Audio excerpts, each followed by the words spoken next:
In the year 2001, when summer light still lingered long upon St. Salvator's Hall in St. Andrews, a young woman named Catherine, later known as Kate, stepped through corridors newly thronged with curious students. Bright-eyed, art history books in hand, she moved with the hesitation of someone drawn into a daydream, unaware that her path would soon cross with that of a prince. He arrived quietly, shadowed by whispers of lineage and both privilege and pressure. Prince William, studying geography, strode into his first lecture with the weight of public expectation already upon his back. He wondered if this remote town in coastal Scotland might offer respite, not just from the crowds, but from the laws of destiny itself. It was, perhaps, inevitable, and yet it took time. William later admitted he didn't recall the exact moment they met. Kate confessed she went bright red and scuttled off upon noticing him. So began an unspoken intrigue shared between shy smiles in lecture halls and passing greetings at the library. Both wondered about the other's story. Kate brings with her a quiet ferocity, a dry sense of humor that matched William's own, and a modesty that drew people close. He, in turn, offered a gentleness that broke through her studious reserve. Over scrolls of ancient maps and sketches, their friendship began to form. In March 2002, within the shabby chic confines of a student charity fashion show, fate intervened. Kate, modeling a sheer black lace creation, appeared lithe and luminous under dim lights. William paid for a front-row seat, leaning over a friend and whispering, "Wow, for once she looked at him that way, and the rest, dear readers, is history." That night, amid laughter and music at a house party, they shared a first kiss, muted amid crowded conversations. It was delicate, hesitant, and everything.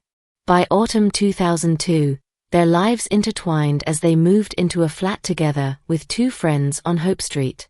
William recalled inviting Kate over to cook bolognese, his efforts disastrous, the sauce bubbling over. Kate simply laughed and took the lead in the cleanup. "We lived together as friends," he said later, "and it just sort of blossomed from there." While no grand declarations were made, it was obvious they were growing inseparable.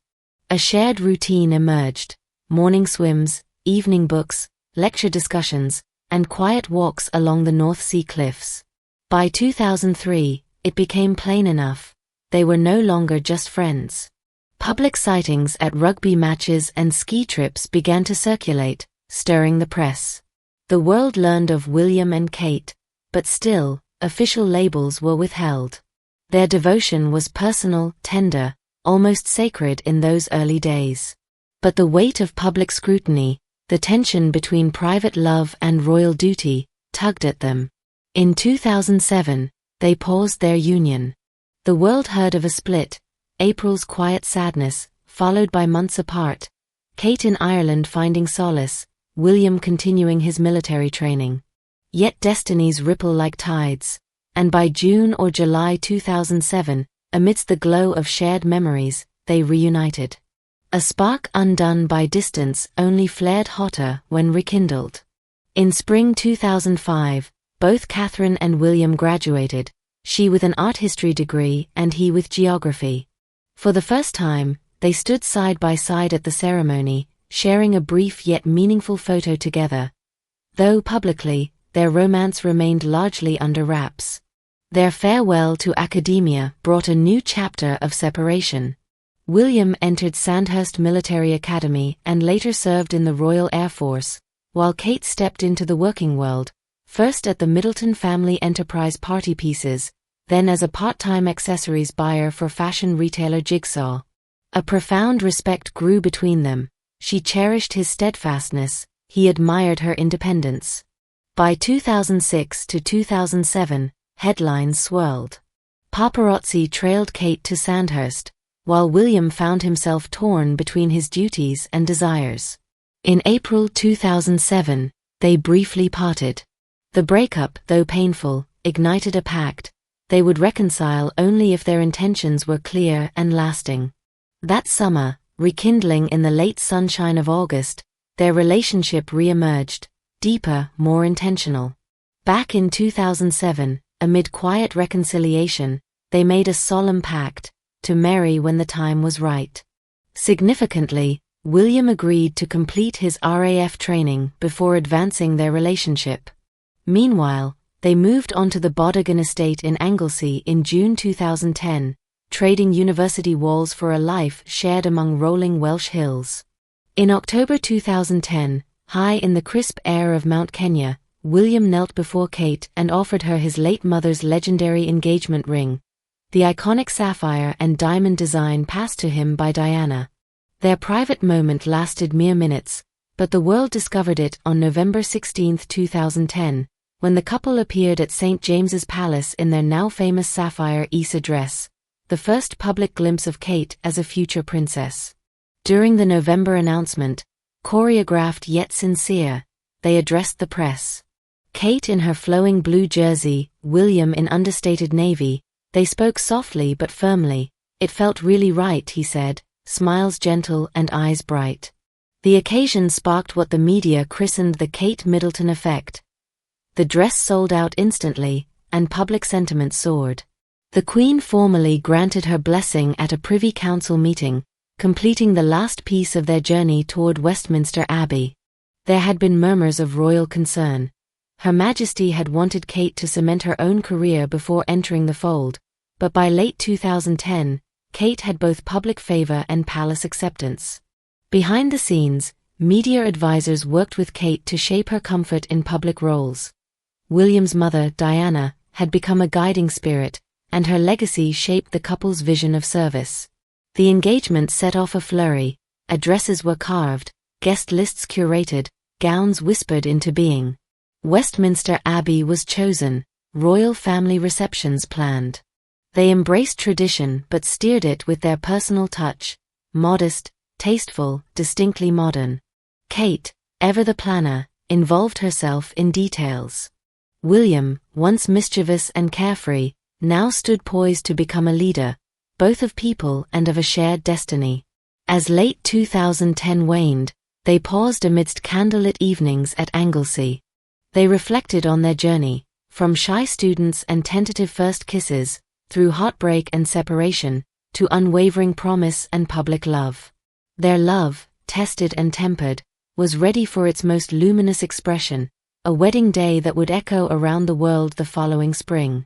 On St. Catherine's Day, April 29, 2011, dawn broke over Westminster Abbey like a benevolent blessing. Sunlight filtered through ancient stained glass as Catherine, in a lace and silk gown by Sarah Burton for Alexander McQueen, stepped onto the aisle, her train trailing like a poem in motion. William, in his scarlet Irish Guards uniform, watched spellbound as his bride appeared. Their vows were exchanged under vaulted Gothic ceilings before nearly 2,000 guests, witnessed by her sister Pippa as maid of honor and Prince Harry as best man. Outside, millions watched, 72 million live-streamed the service, and an estimated global audience of 300 million tuned in by TV and video. As newlywed Duke and Duchess of Cambridge, they emerged from the Abbey and shared their first kiss on Buckingham Palace's balcony, sparking cheers that echoed across London and beyond. Their joy was personal yet shared, blending royal grandeur with intimate tenderness. The day continued with a carriage procession, waving crowds lining the mall. That evening, they danced at their reception, serenaded by Ellie Goulding's Your Song.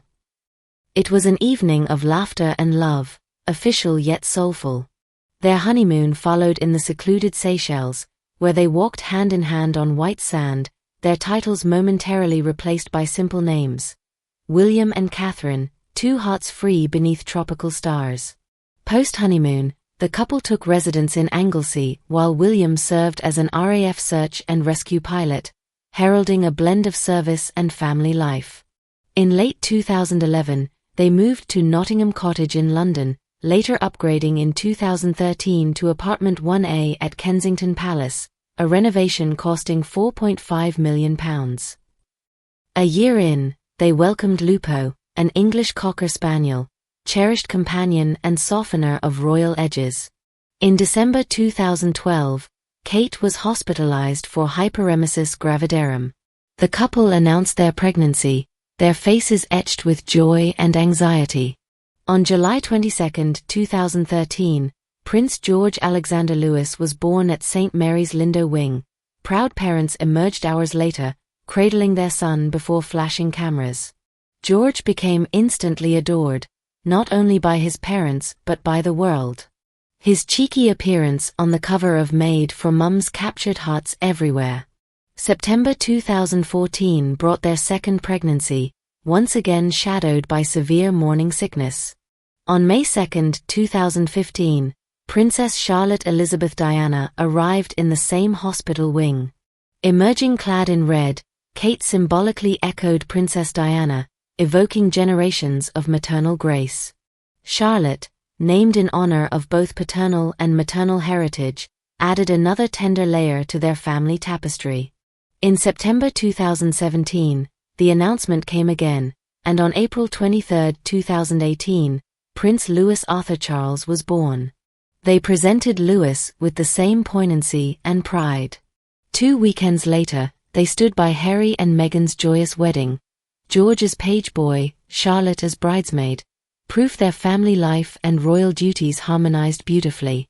In the years since, William and Kate have navigated royal tours, charity initiatives, like Heads Together in 2016 and the Royal Foundation Center for Early Childhood and Family First engagements. Through ups and downs, including Queen Elizabeth II's passing in 2022, Kate became the new Princess of Wales while William assumed his role as Prince of Wales. They've shared rare tender moments, at BAFTAs, charity matches, milestone holiday snapshots, and inserted private joy into public life. The past 2 years have tested them. In 2024, Kate was quietly diagnosed with cancer during abdominal surgery. Declared in March 2024, she bravely handled treatment and entered remission by January 2025. William later called the experience one of the hardest years of my life, also grappling with his father King Charles's illness.